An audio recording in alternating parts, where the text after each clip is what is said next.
All right. You guys make the journey out to the first and oldest. This was like a week's journey or so. Only a couple days. Northwest. It was like a week because you went there and then had an adventure and came back. Yeah. Yeah. A couple days journey. And this time you're not following the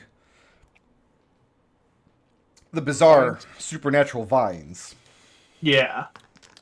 We have a better idea of how to get out there. The land looks healthier than it did previously because you're waning into the year rather than waxing away from it.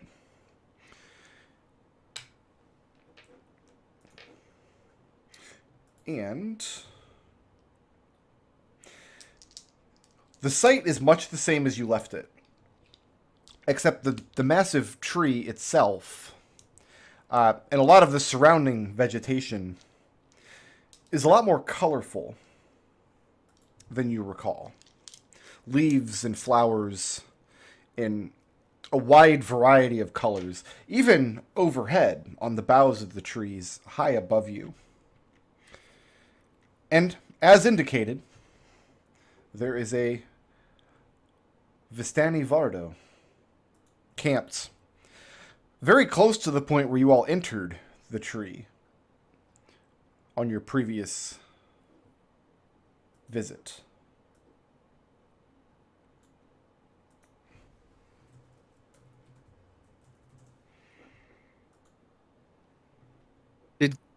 Like, Koyana was waiting for another group of Vistani to come by, right? So Yes. she could join them? Did she... But this is one single wagon. Oh, okay. And as far as I know, Koyana does not know anything about it. She should, because Victor asked her about it. That was why she yelled at him. That's why she won't do the Taraka reading anymore for Victor. That's what he asked her about. Oh, I didn't know that he shared that this Vardo would be waiting. I thought he was asking about You shared everything. allies against Evelyn. No, you shared everything. In any event, this isn't a full caravan. It's just a single Vardo. She wouldn't have much interest in it. Okay. But they parked out here? They're camped here. So when you arrive, and it looks like they've been here for a little while, because, I mean, you guys got that missive, and then you spent 5 weeks learning how to whip things.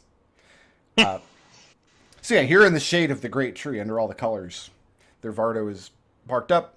You see where they have blocks up behind each of the wheels. Off to the side, they have a large fire pit. Their oxen are grazing nearby.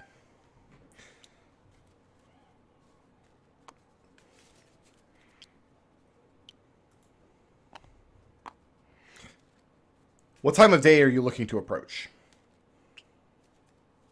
Early, late morning? Yeah, that sounds about right. Morning 10, time. 10, 11 o'clock. Okay. As you call out, 2 Vistani, a man and a woman, emerge from the back of the wagon. I thought to be middle-aged. Maybe Nigel's age, maybe a little younger. Very dour of face. They lack the joviality that you commonly see in interactions with Koyana.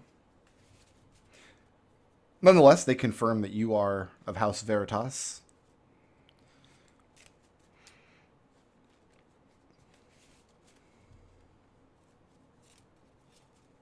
Who's making introductions for your group?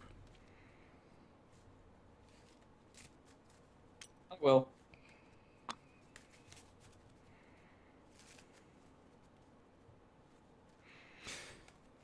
They tell you that they have orders to bring you across the mists.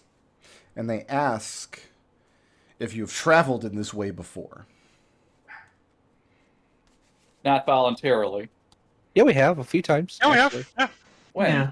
We crossed When the we- mists to Yeah, to get go to the here. Sculpture Lord's lands. Yeah. Oh, I think they're talking about doing something different. We also traveled the mists several times To get here. to get here, because Yeah. we had to hopscotch from spot to spot. Yeah. They tell you that they have an antidote that you'll need to drink to safely pass through the mists to get to your destination. However, if you drink a dose of this antidote in the past, drinking another one could be hazardous. This is a tincture that you could have only gotten from Vistani that you had commissioned to take you through the mists. We've No, never we had hadn't. that. We hadn't had anything like that before. Does this mean that, like, wait, I do have one question for the. Does this mean that is this like a tincture that is that like every time that you have to take every time you travel with the Vistani? Does this mean that like in the future we're not going to be able to commission them to do that? The man tells you that the tincture will inoculate you against the dangers of the mists where you'll be traveling. Oh, okay. So it's like a one-time thing, and you're good going forward. Gotcha. That's why they said if you've done this before, it could be dangerous for them to offer you another dose.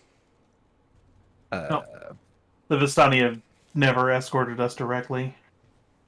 Okay? In that case, they offer each of you... the woman produces a foul-smelling...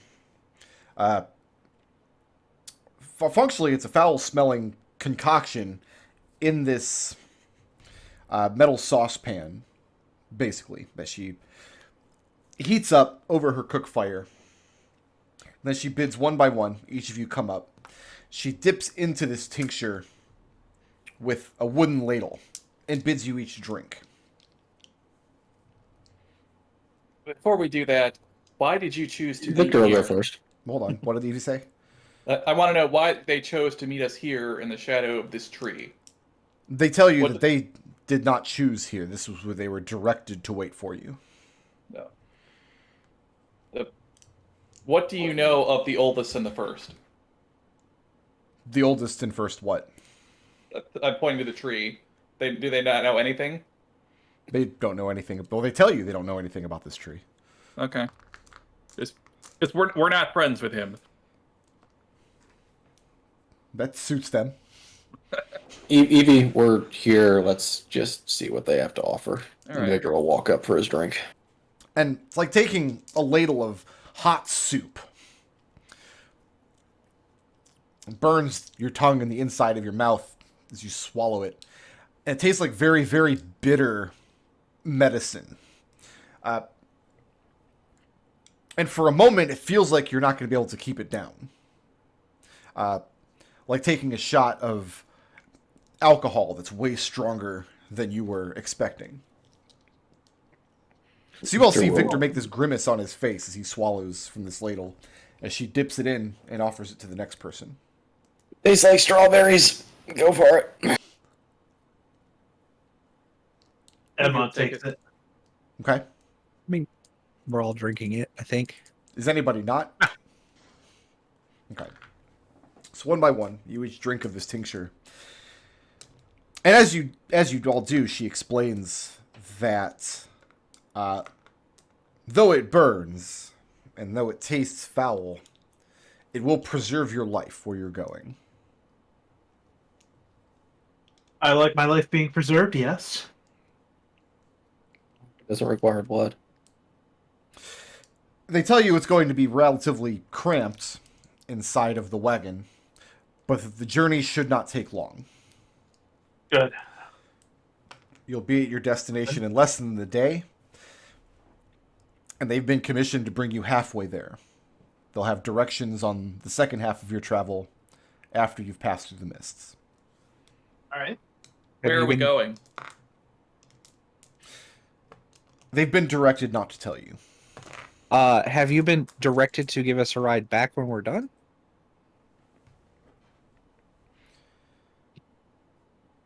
So you're asking, like, once you're done there, are these going to be the people that bring you back?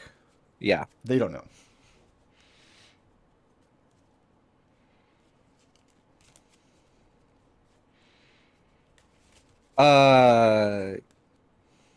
Do This isn't planned to be a one-way trip. well, maybe we should send word back somehow. Well, Ekon has the sending. It's fine. We can send them.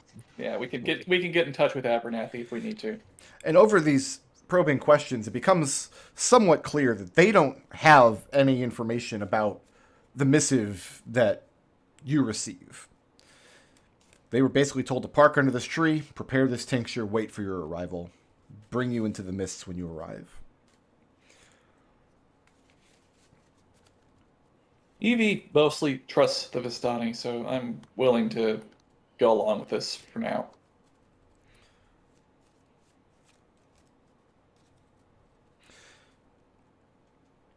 The journey by wagon is strange, because you've surveyed quite a lot of these lands in the year that you've been here. You all personally probably don't know every stick and bush, but many of your villagers and your workers that have gone afield. So it surprises you that you set out on the wagon, and you arrived here fairly early in the morning. And within an hour or two, the sun has already set. And you realize that the wagon has been traveling these forest roads in a wheel-deep bank of mist. So whereas that's a couple Top hours... of the wheel or the bottom of the wheel? Depends on how deep the ruts in the road get. Once in a while, you have to stop to ford a small stream. Sometimes they have to divert a path that they thought was traversable, but it turns out to not be. It's slow going, but the mists are pervasive. More pervasive than you're used to. After a couple hours, about the time that you would expect it to be midday, it is closer to midnight. The mists at this point seem more acrid to you, almost more like smoke than mists. They're still silver in color, and they still behave similarly if you were to wave your arm or a stick through them. But breathing the air, the mists don't have that cold, foggy feeling. There's a tickle in the back of your throat, almost like you want to cough. At one point, the mists engulf you entirely, and you become aware of the wagon traveling much more rugged terrain, whereas before you were traveling along forest paths with wagon ruts. Now the wheels are bumping and scattering on stones, clumps of earth, and you realize that you're in the depths of a very, very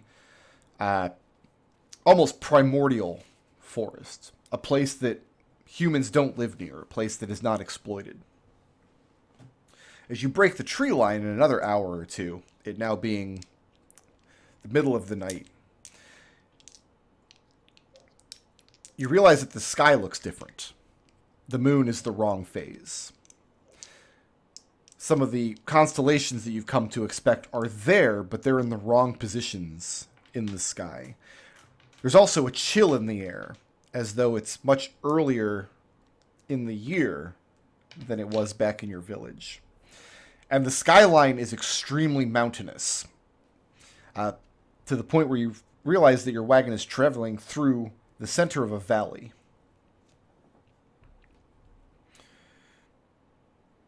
The wagon brings you to the start of a path that you can tell leads high up into the mountains, out of the rugged foothills, and up towards the peaks. And they tell you that the path is treacherous but well maintained. That the man who's hired them will be waiting for you at its end.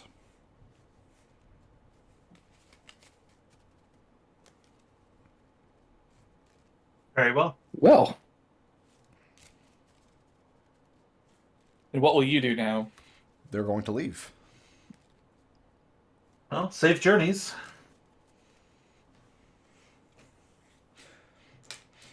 She does a cursory check to make sure that you have provisions. Yep. But you can tell this is more out of duty than concern. There are a lot of highlands and hills where you guys are from in Darkon, especially if you were to leave and go up to the north through Randus's territory. Where they have brought you is to a mountain range. And one peak in particular towers above you. And I'm going to load it in now.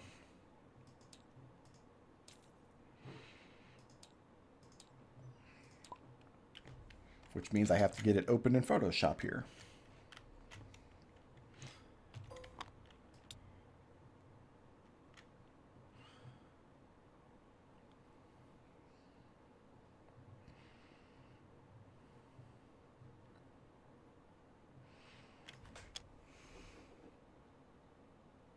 But I have brought my winter clothes. These are 5-foot squares. We'll be starting up on this area here.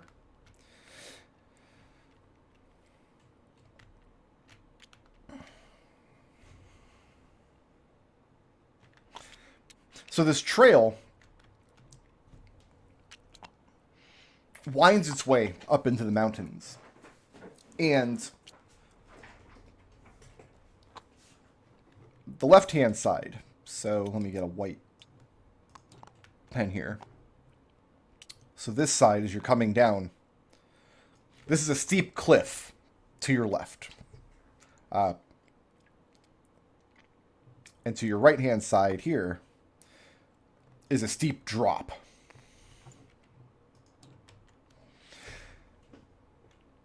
And you can see what they meant by the path could be treacherous, because though it's fairly wide, I mean, it's a good 15, 20 feet at some places, the drop is very steep. From this position, I mean, you can look down and see where the wagon had dropped you off some time ago.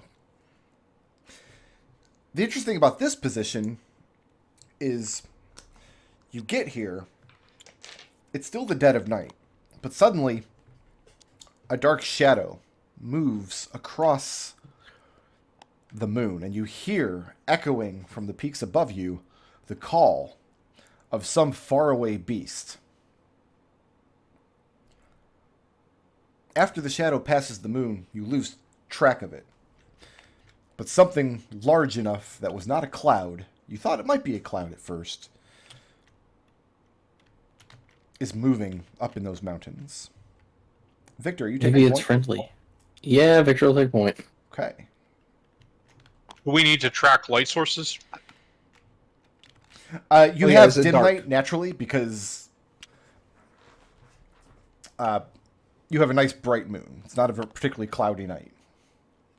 But it's up to you if you want to have a light source or not. If we can do it without a light source, it might be better. Well, it's up to you. Moving through dim light means that you make perception checks at disadvantage. Give me the damn light source. On a precarious mountain trail that... Yeah, that probably seems like a better idea. Yeah, give me a light source. We'll just let everybody know we're coming. Well, I'll go ahead and cast light on my shield, and I will give you a continual flame coin. Pretty sure anything we need to worry about can see better in the dark than we can anyway.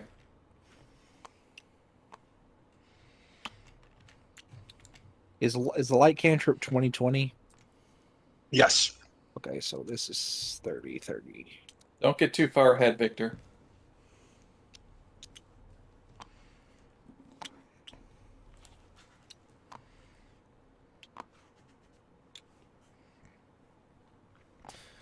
Victor, the first The, fork in the road above you here, or in front of you here. At this juncture, the path either continues up in this direction, steadily sloping upward, or to your right, there's what looks like a natural staircase dipping down. Why don't we go up and see if that'll give us vantage looking down?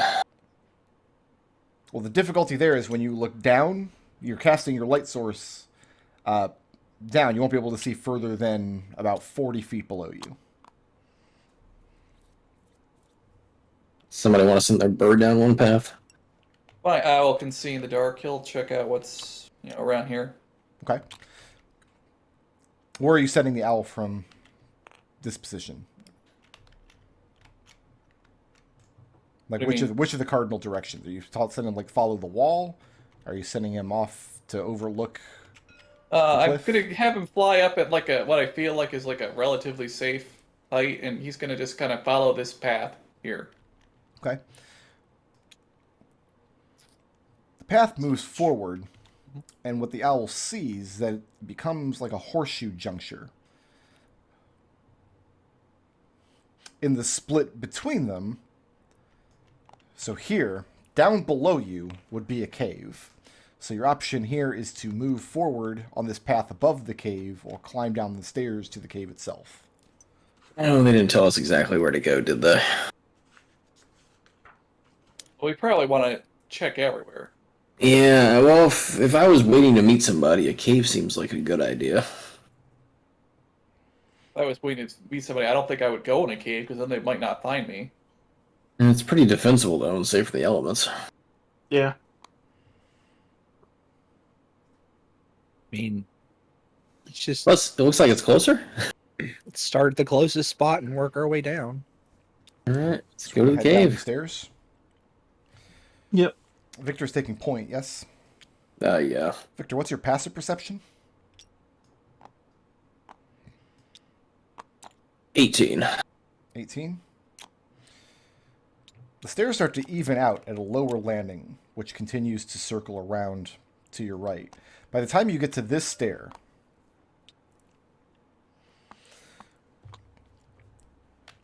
you can hear, echoing from inside the cave, the sounds of something eating noisily. God damn, it's another ogre. Well, it's fine. I mean, it's a replacement for the one that you didn't get to keep. Edmont, get your knife out. We're gonna need your talents again.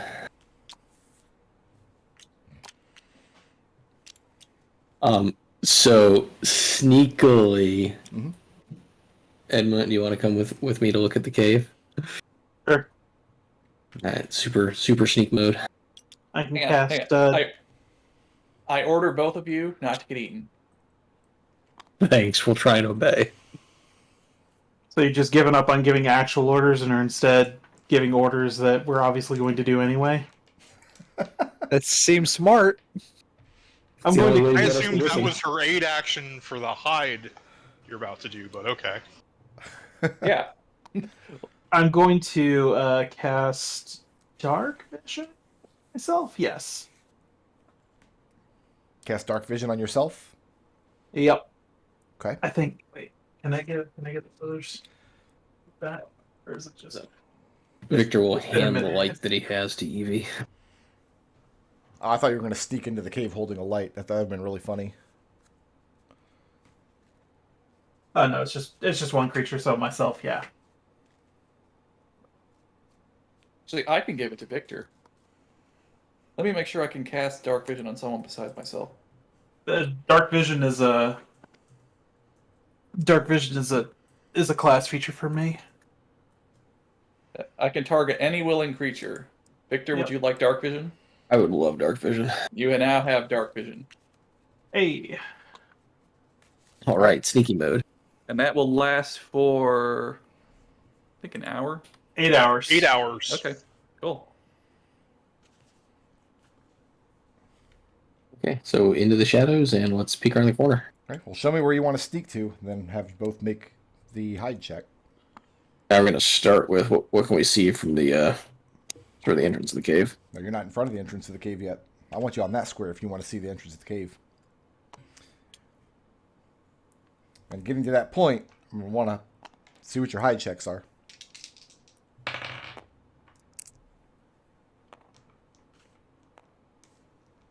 If I can aid them with my aid feature, I will, but I can probably only do that for one of them.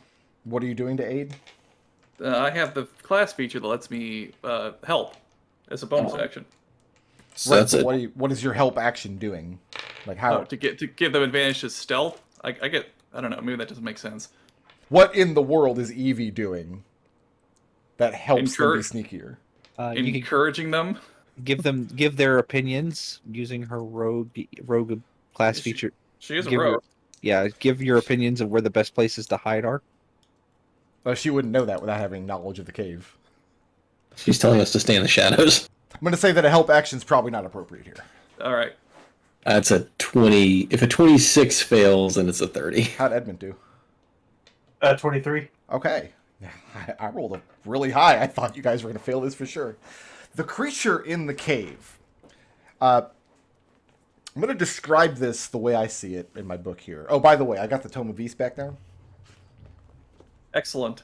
So whatever this is we're about to fight is going to have like a action where you just die. So picture like a barrel covered in shaggy hair. The barrel is split vertically down the middle.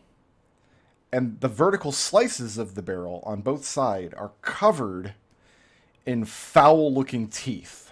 So the entire top half of this monster is just this gargantuan open mouth that is currently busy chewing on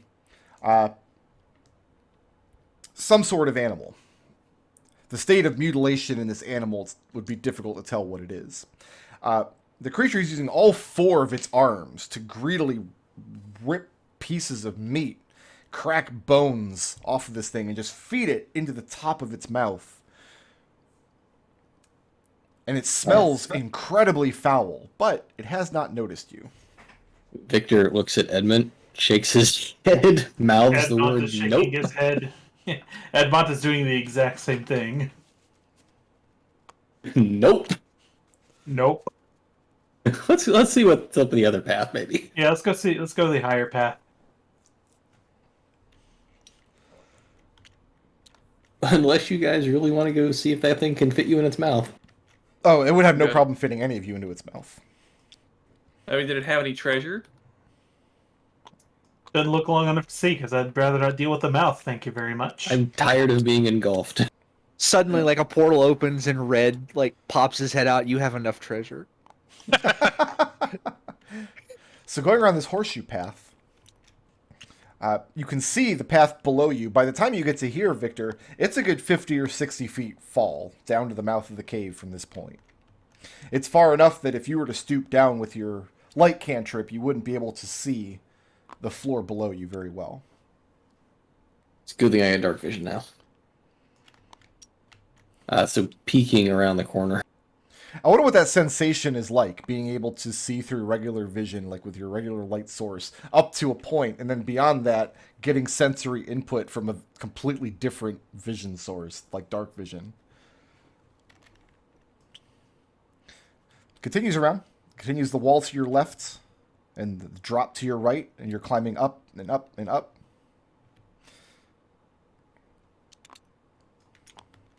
Till eventually, the path ends. You can see on the other side where the path might pick up again. Oh, by the way, I'll go ahead and... There's the Patreon for this map. Daniel's maps. Thank you, Daniel. However, in between where you're standing now and where the path picks up, a good 20 feet away or so, is just a huge crack in the earth. Edmund, you can jump 20 feet, right? Not that far, no. Can you shadow teleport over there? Certainly could do that too. So do we see anything down below with the dark vision? At this particular point, dark vision 60 feet, you're higher than 60 feet up from the floor. You'd have to send the owl Okay. down to scout. So to be clear, I'm gonna have to move back so that Edmont is actually in shadows. Yeah, you have to douse the light. I'm just moving back so you're not within 20 feet of me. So if we were to hand Edmund a rope, does he go with him when he teleports, or does he just kind of drop to the ground? He'd take the rope with him when he teleports. Yeah, I've Oh, just got be rope part of of the my rope, own. not the entire rope, just like part of the rope. Oh, I would say the rope has to be on one side or the other of the shadow. Okay, so we'll have to throw the rope Edmont, across. or Victor, back up. Can't do this with that light so close. So you shadow step to the other side, and on the other side, Yep. you see the path continues forward with the cliff to your Stand left over and the here. drop to your right. Stand So over Victor- here. Set up a lasso. Toss it back toward Victor. Okay. Yep. Just gonna make a rope between the two. Suddenly, Magissa and her boyfriend show. So you tie off this rope on either side. And there's plenty of stones and Yeah.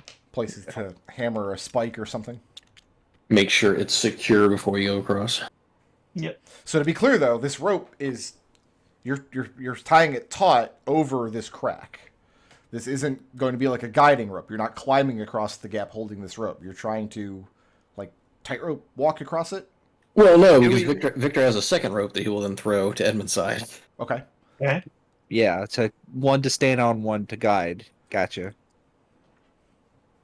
SMRT. Okay. You tie off Sure. the second rope. So using both ropes, we will then get across. Okay.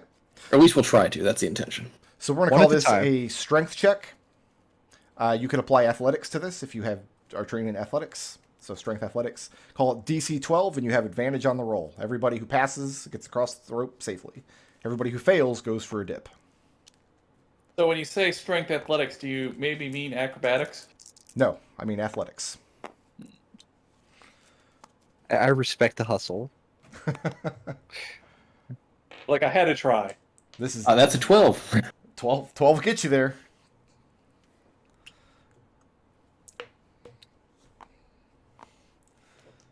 I'll be able to say I like dice, but it's 12. If you wanted to tightrope across, I'd let you use acrobatics, but then I would also set the DC much higher.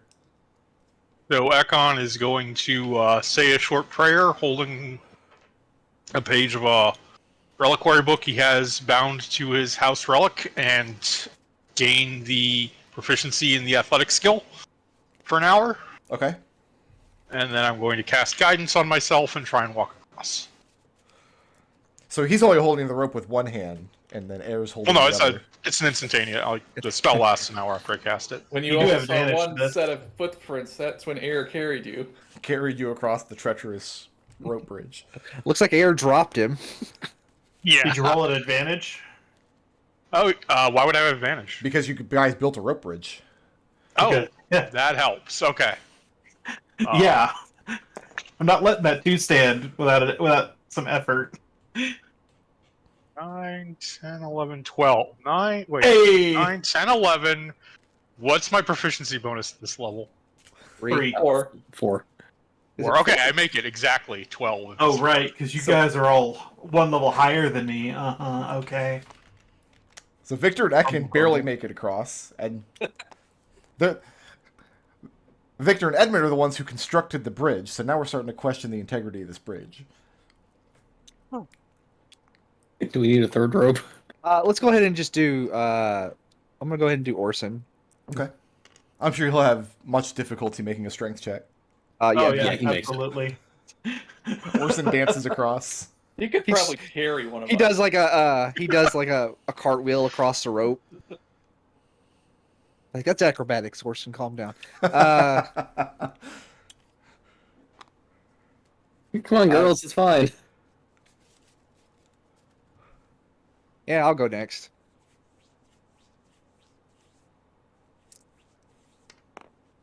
I can get ready to catch him. Okay. All right. Okay. Whoop. So Genie doesn't make it. Nope. Genie falls. I Okay. can grab her Cheating. How Uh, would I Genie go, grab "Ah!" her? telekinetically. That, like, pushes someone 5 feet. Genie. I don't have, like, levitated feather Guess fall what I on me, have? so- I have Featherfall. Okay. So reaction Featherfall. All right. So you're not going to take any damage. Evie, what are you doing? I'm watching my sister plummet into the darkness. Well, Okay. floating gently into the darkness. She's floating gently into the darkness. Cousin, don't worry. The good news is, Genie, there is a landing about 60 feet below you. So you can touch down on one of these squares here. She gets there in 6 seconds. Genie, You're gonna have to Yep. sneak what's your past passive stealth? Passive hide.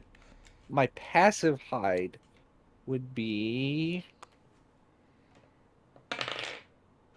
12. 12. And I do not I don't have disadvantage because I have a breastplate on. Evie, But I also have like 60 feet of light. Uh-huh. in the 6 seconds... Oh, you have 60 feet of light. Okay, then you automatically fail any stealth check. Evie, in the 6 seconds it takes for Genie to touch down, are you crossing or are you waiting? I guess I'll try to cross. Okay. But I'm probably going to fail this, just FYI. That's a strength check, DC 12. You get to make it at advantage. Okay. My strength is -2. Mm-hmm. So don't roll a 10. I got an 11. So you're You going made down? it. You have no modifiers you can use? No bonuses? Unless Ekon gives me guidance. Can't touch you. Then Touch I range fall. spell. All right. I get to roll these dice for somebody. Featherfall. I can cast that on somebody you can't touch? Yeah, it's a reaction, and I can target up to like 5 or 6 people with a single Featherfall. 60 feet In away fact- from you? In fact, can I say that I targeted her with the Featherfall as I was falling? Let me see. Hold on. Let me Featherfall. Why didn't you do that to all of us before we crossed? It's a good That- question. The It only lasts one like a minute. Yeah. Okay. Yeah. So up to 5. No, up to 5 falling creatures. They have to be falling. To Oh, yeah. Okay, So there you're But I can casting it target a her second again. time as she's falling. But I'll cast it a second time. Okay. Yeah, Evie, you slip on the rope, and just when you think, well, that's it, I'm done, the magic takes hold. Is it even it has to be a creature you can see? You've got dark vision of 60 feet. I don't have dark vision. You I have a light, light. source. Okay, Yeah, I gotcha. have like 60 feet of light. Okay, Which so you the range touch down, of the spell is 60 feet. So and you're about 60 feet. It would have been a 60-foot drop. I was rearing up to roll 6 dice against you. Evie, Yes. no sooner do you touch down, and Genie, you feel this too. You hear what sounds like something heavy striking the stone ground. But more than hearing it echoing from the cave, you feel it in the ground under your feet. And after just a moment, the horrible creature doesn't really have a head to poke out of the cave. Uh-huh. But it emerges from the cave, and though it doesn't have any eyes that you can see, actually, you can't really tell what direction it's facing. It doesn't really have a direction. It's just a mouth with a hairy mouth with arms.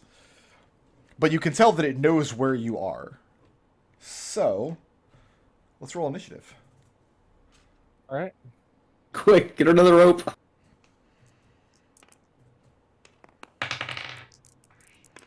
So that's a 13 for me, and Yeah, I have a -3 strength, which is why I use that magic to get across that.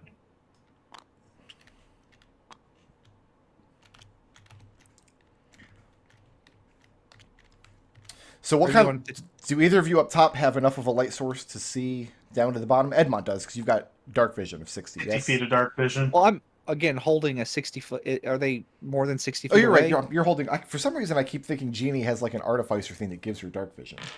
But no, you're I holding... do have it, but I There's a- don't have it infused. Okay. Currently. She has a dagger that sheds light. So yeah, you guys can look down and see they're about 60 feet below you, Genie and Evie. And they both look concerned off in the direction of the cave that you guys elected not to enter. All right, who's at the top of my order? First up, we've got Evie with Orson on deck.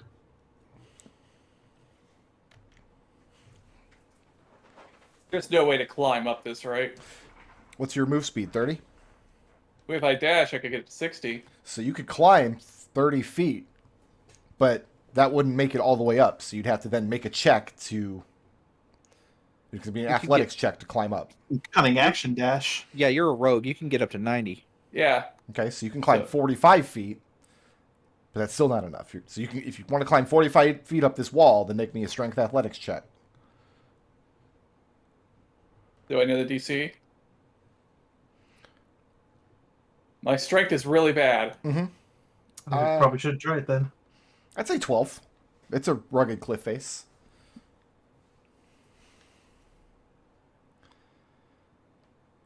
Yeah, like a 75% chance to make it. Oh, but then I'd leave Genie to get eaten. I'm fine. You sure? Yeah. Go All for right. it. All right, I'll try. No. Fail. What'd you roll? I rolled a 10 minus 2 is 8. Okay, reaction.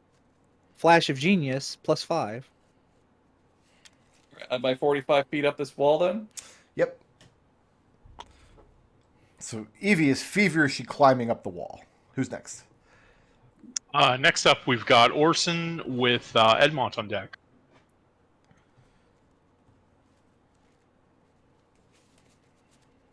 We have any other rope? I'm not really sure what Orson can do. Does Orson have a rope?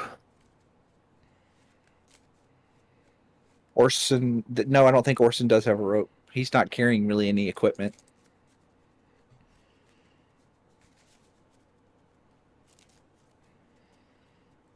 So Orson's not doing anything? Orson is... Did he position himself to help someone climb up? Well, I don't know, it's an awful steep cliff. He's going to move here. And I guess dodge for now. After Orson, we've got Edmont with Genie on deck. Okay, I'm going to... Actually, before Edmont moves... Genie. Hmm? There's a loud crash right next to you as the creature has jumped the gap in front of you. I think I counted that right. Yes, I did. Oh. So this thing's a good 7 feet tall, standing on spindly limbs, and it has 4 arms, and the top half of it is just this huge vertical mouth. And you can hear sniffing sounds as it lands next to you, but you can't see a snout or a nose. Edmont, you may now go. Did Orson drop rope? No, Orson doesn't Orson's have got rope. Edmont hands him 30 feet of his, and how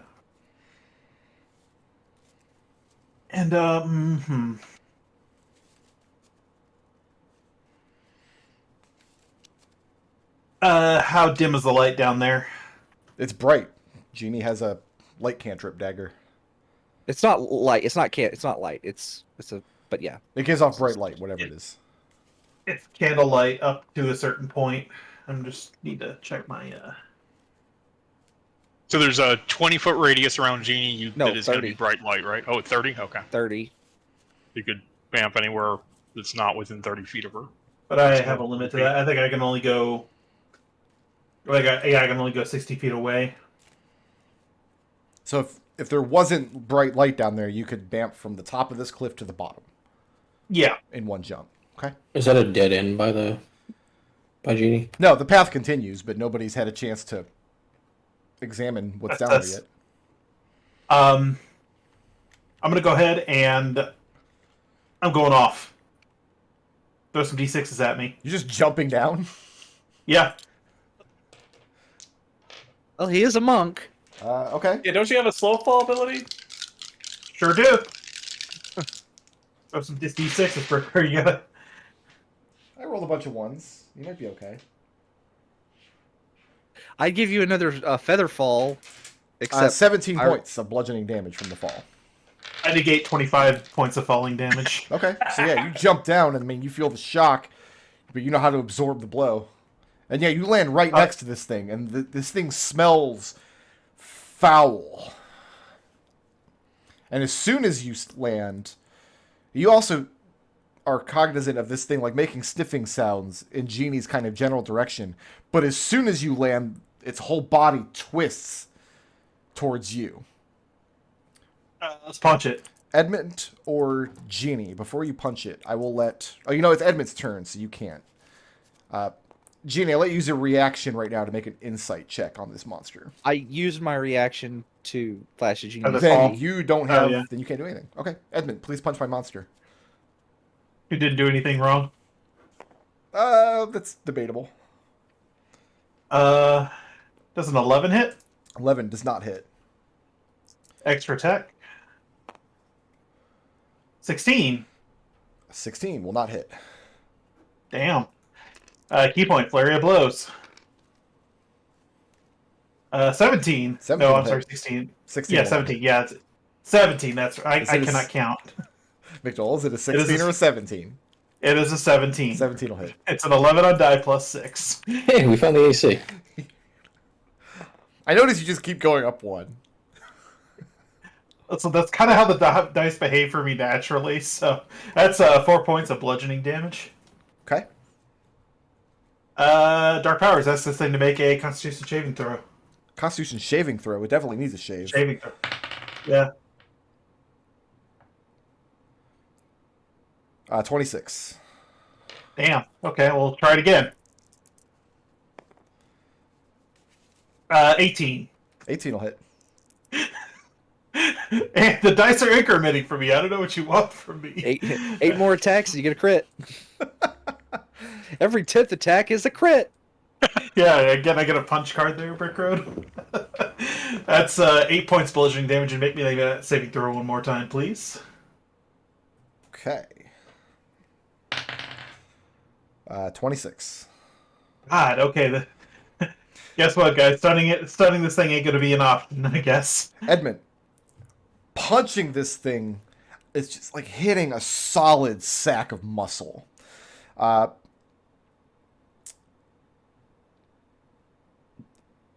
So being a monk trained in martial arts, a lot of your training is knowing, or with any weapon really, a lot of your training is knowing where to strike. Predominantly against humanoid creatures.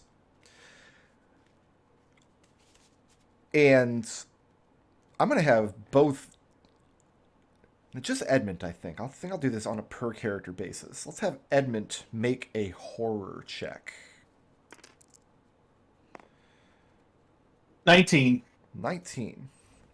I have no idea what I add to that, but that's a 19 on die. You don't add anything to it. It's like making a death save. Oh. So 11 or better, you're good. Edmont, I'm here's the great. problem. It's wonderful. I mean, you've played Eternal Darkness. You know all about...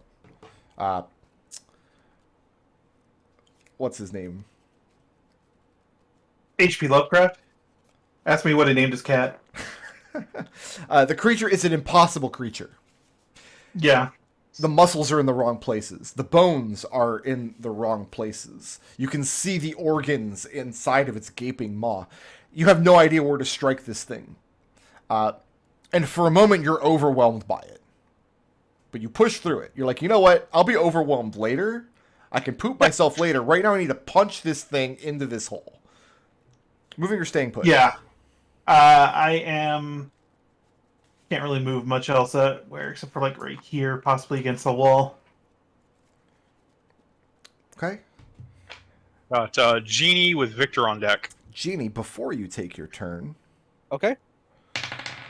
Edmont, I have a 29 to hit. That'll hit.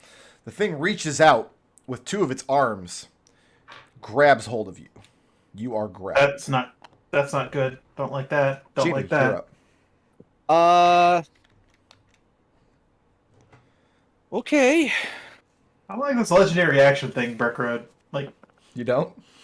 I don't. I really don't. I don't like that. That makes what I was going to do not possible. So, alternate plan.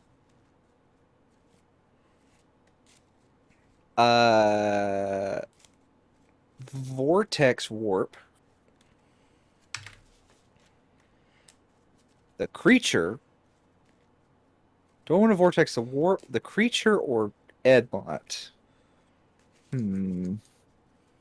Vortex warp. Well, do you want input? No. Edmont. I bamf you here behind me.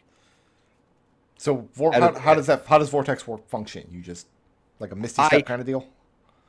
So it's an action that targets another creature. I cannot target myself with it. Mhm. And I can move a creature up to 90 feet away, but if it's unwilling movement, they have to make a saving throw. Okay. I'm going to assume Edmont is willing in this situation. Yeah, I don't like being grabbed. And yeah, that's I have now, and then Jeannie kind of hunkers down because she's about to get chewed on, she expects. Okay, so after... Is that the end of Jeannie's turn? It is the end of Jeannie's turn. Right. Jeannie and Edmont, I will allow you right now, if you want, to use your reaction to make an insight check.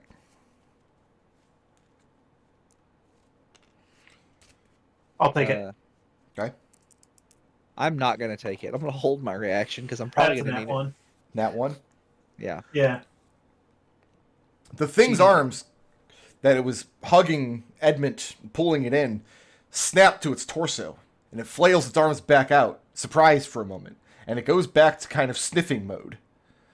And it sees Edmont's new position where you've bamfed him to. And who's next? Victor. So after Genie, we get Victor with red token on deck. Victor, so you are about 60 feet away from this thing, but it's There's a dark pretty bright light in source right between, there. but you've got bright light at both sides, so you're not... And dark vision. And dark vision, so you're good to go. Okay. So 60 feet works. Oh, look, and Genie's right next to him too. Okay.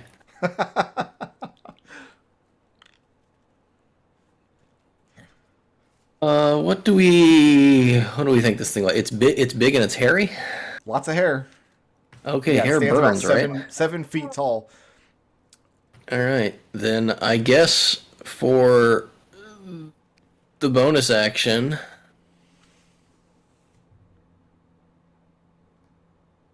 well, I guess we'll do it this way. So first bonus action is going to be used to Hunter's Mark this guy, Okay. and then we will attack.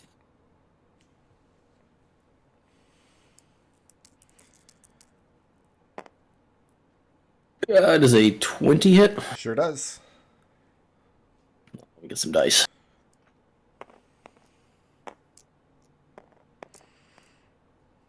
I almost used this monster in the previous campaign towards the end. Almost.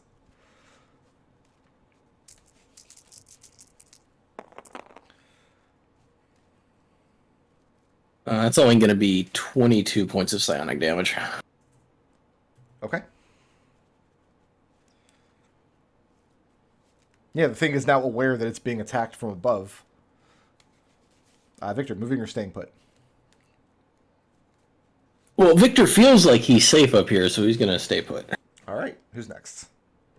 Red token with Ekon on deck.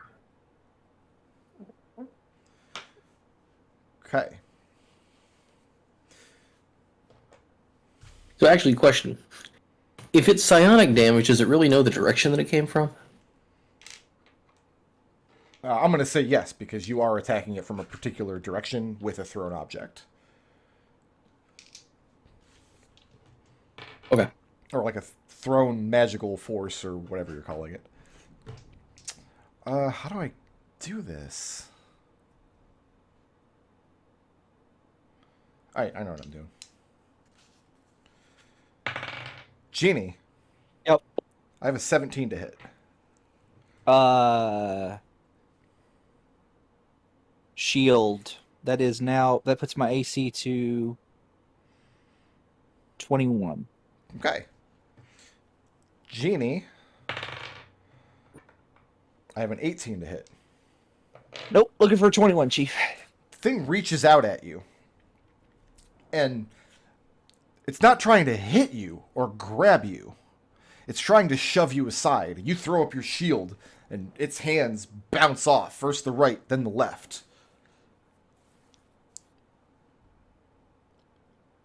Who's next? Actually, at this point, I will let... Oh, Edmont doesn't have a reaction. Gene, you haven't used yours. I'll use your reaction to make an insight check if you like. Use that for shield.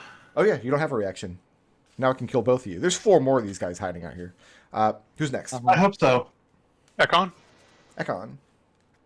Point of order, if a creature doesn't rely on sight to make attacks, does it get advantage when attacking a fairy-fired target?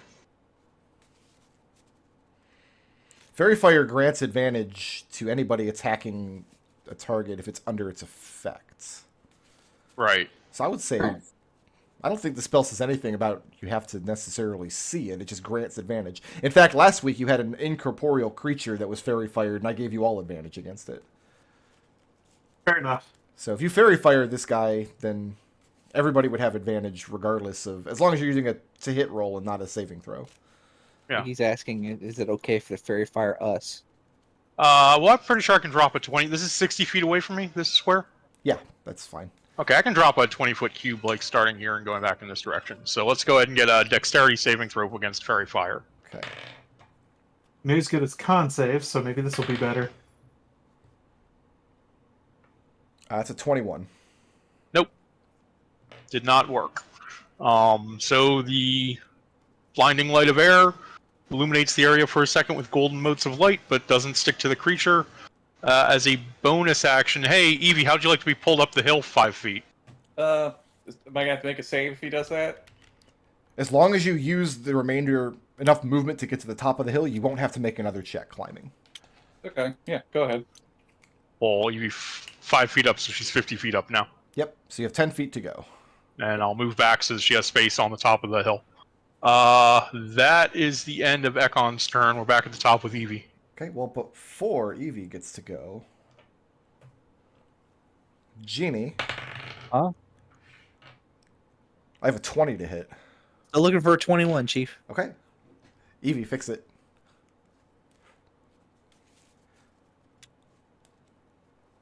$20, $25. I gave advantage to Victor. Word of command. Victor, hit it. Kill it. So bonus Okay. action to give him advantage, then action to make him attack. Yep. And this uses his reaction, right? Yes. Okay. Okay.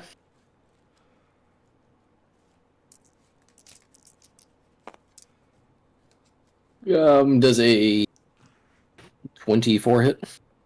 Yes, it does. Do I get another sneak attack on this? Do. It's a new turn. This is my turn, not yours. Oh, that'd be 30 points of sounding damage. Okay. Better than what I would have done. And is Evie moving or staying put? I'll stay here. Okay. Genie, Huh? you were doing like the best possible thing you could be doing right now. I figured. I think I know what's going on. 37 to hit. Wow. What? What? Brick Road. Brick Road. What? You should be I thought- ashamed of yourself. I thought I capped at 30. What kind of bonus is that? I think you're lying, but yeah, that hits. Okay. The thing doesn't damage you. Oh, it does a little bit, but 5 points bludgeoning damage. It shoves you hard into the wall behind you. Uh-huh. Who's next? Wait, where was that? Because that was out of order, sorry. That was Evie. That was after Evie, so it's Orson, then Edmont. For reference, that purple square is currently all the rocks and stuff are glowing. Oh, okay. Here, I'll give you some more light back there.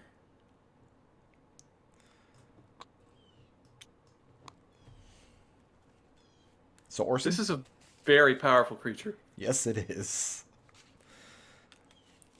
I was going to use it in the outer space adventure in the last campaign, like have it be this like eldritch abomination just floating through the cosmos, but I didn't think that adventure needed anything else. It didn't. We got to hear Destil describe making a reentry device with Shoestrings and What's Orson doing? bubble gum.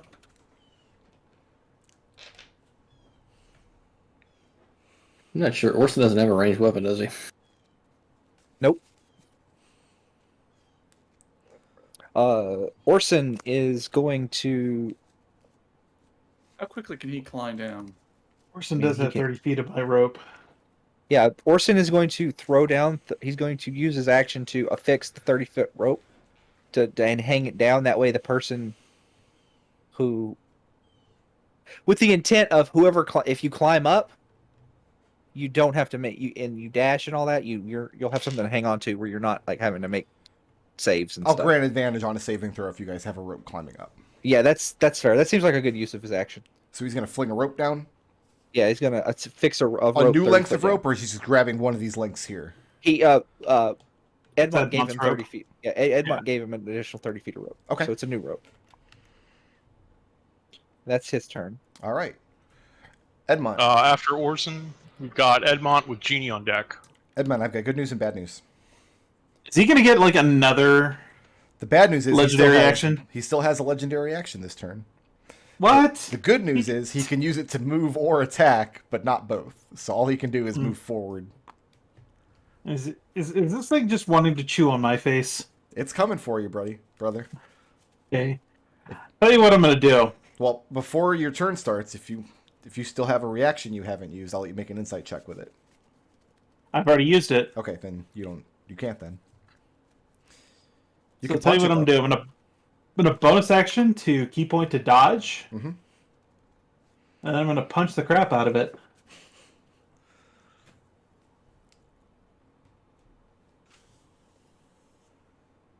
Actually, no. I'm gonna.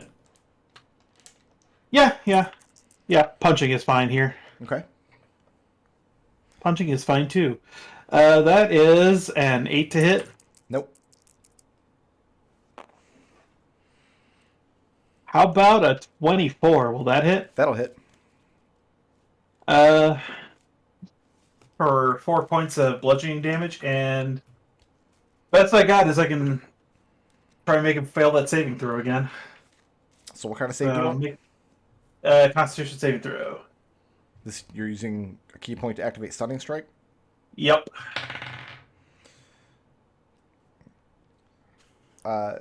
23. Fail or pass.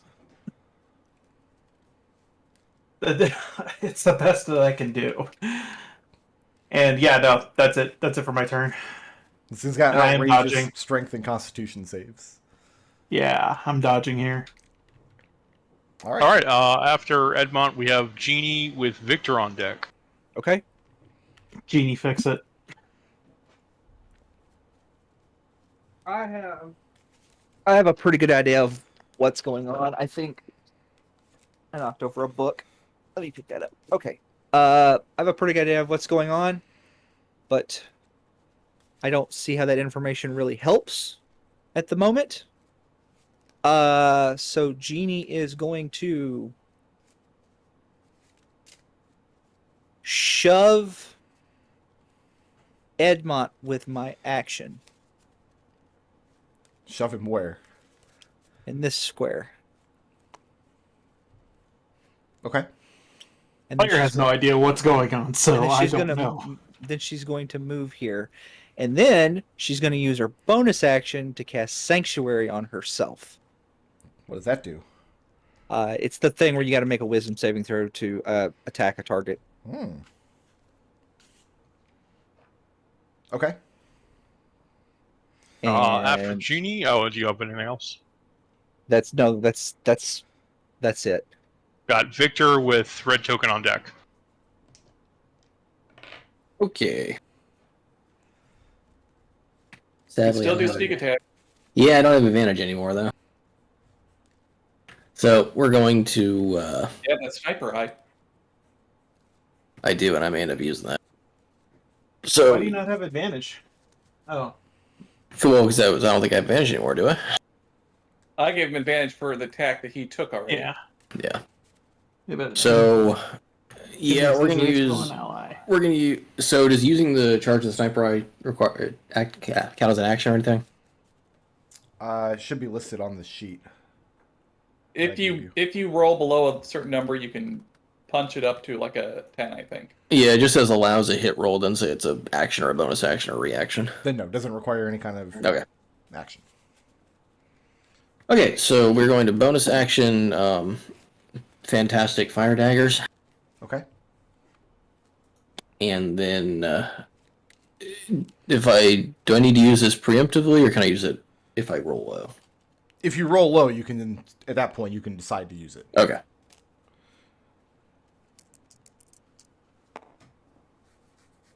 Well, I'm assuming a 14 doesn't do it. 14 does not hit. Okay, then we'll use a charge of that sniper eye. So that's an 18. 18 will hit.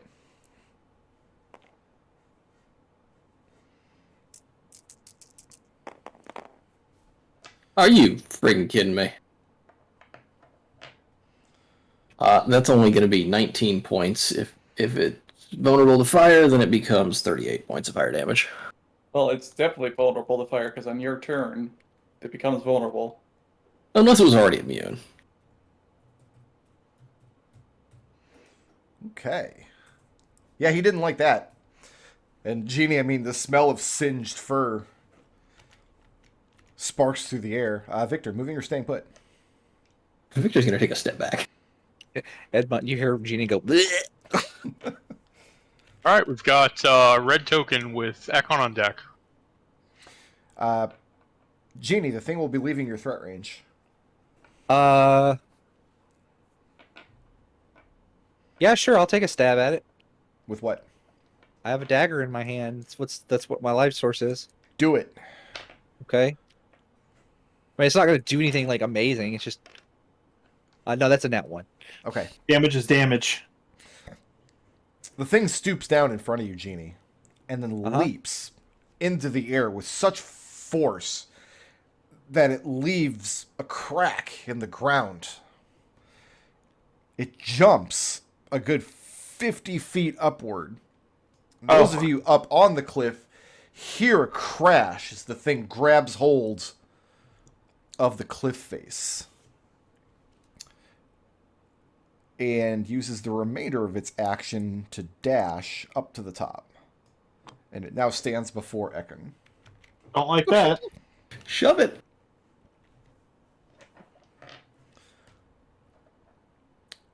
That's it. That was its action to dash. Yeah, that's So got Ekon. All right. Give me 1 second here.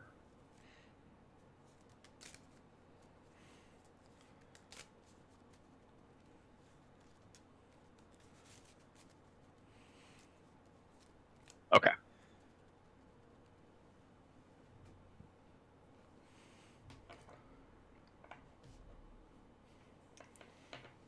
So Ekon speaks a prayer, and the Hammer of Air appears in the creature's space. It's on loan from air. Yeah, he's going to want that back. This is using a 3rd level spell slot. So, appears there. Get an attack roll. It's an armor class of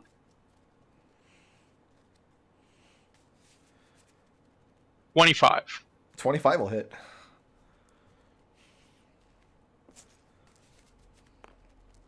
These are 8s, right?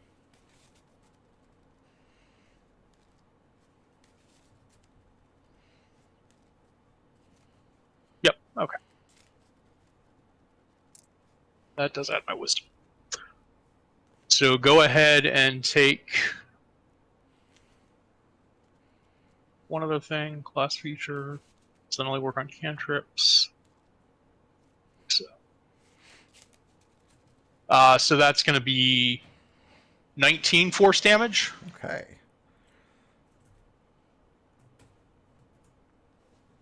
As the Hammer of Then Air that was- gives it a good conk. And then as a bonus action, or as an action, since that was a bonus action, I'm going to need it to make a DC 17 dexterity saving throw against Sacred Flame. 19. Okay. I do not want to move, so that's the end of Ekon's turn. We got Evie with